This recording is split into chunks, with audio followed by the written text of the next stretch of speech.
ожулени колена, рани, кръв. Родителите, които имат палави деца, разбират за какво говоря, нали? Моят син е на 8 години, но когато беше по-малък, редовно беше паднал, колената му вечно бяха ожулени, даже имаше един период, където непрекъснато всеки ден една и съща рана се разранява наново и наново и наново и така нататък. Както и да е. Последния път обаче, искам да ви споделя само, бяхме на басейн и незнайно как той си поряза ръката на една от плочките. Текна доста кръв. Раната не беше много дълбока, но не беше и съвсем плитка. Но в мен, освен лепенки, нямах абсолютно нищо друго. Освен лепенки всъщност и коластрата. Затова извадих една капсулка, след като измих с вода раната, поръсих мястото с коластра и сложих лепенката.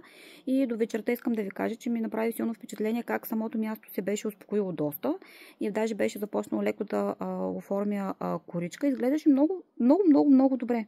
Затова, мили хора, искам да знаете, че коластрата не е само за болно гърло и за здрав имунитет, а е много добър помощник при всякакъв вид рани, особено при малките деца, а и не само.